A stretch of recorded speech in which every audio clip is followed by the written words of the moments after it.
Hi, my name is Lori Malanga. I'm currently the director at Pālolo Valley District Park, and today I'll be showing you how to do some marbling. So there's a few things you're going to need to have. One is shaving cream, not the shaving gel. The other is different colors of food coloring, a plastic butter knife, a skewer, and a ruler or another sharp type of flat edge that you can use for scraping. I like to do my marbling on a plastic container cover. That way it makes the cleanup way easier. So the first thing you're going to do is get the shaving cream and put it on your plastic container. Now the amount of shaving cream you put on depends on the size of your paper. For this project, I like to use cardstock. That way it holds its shape better and is able to hold on to the color itself.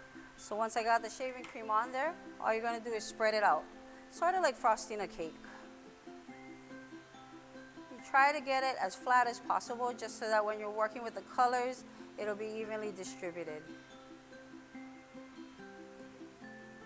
The next thing I'm going to do is start putting food coloring on the foam itself. Now how many dots you put on is up to you. Whatever colors you want to use, that's also up to you.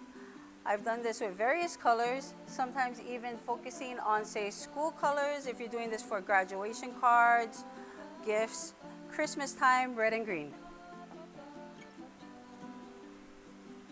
So after I've got all the colors on there, I'm going to take my skewer. You can also use a chopstick or a toothpick and just start swirling.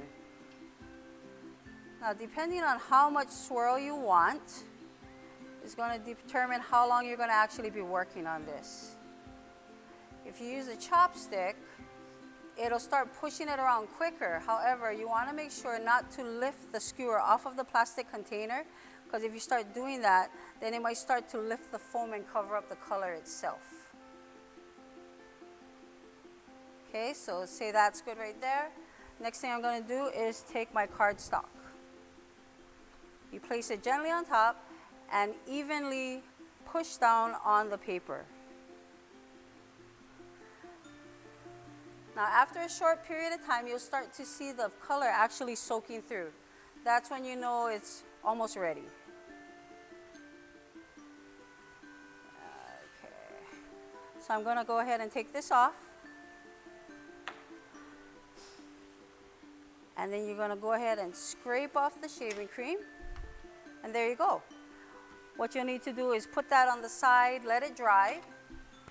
After it's dry, you can turn it into various arts and craft projects. I have a couple samples here. One is a Christmas ornament, and the other is a simple card I made for graduation. As far as the ideas, the sky's the limit. It's all up to you and your creativity, but that's how that goes, and I hope you have a good time.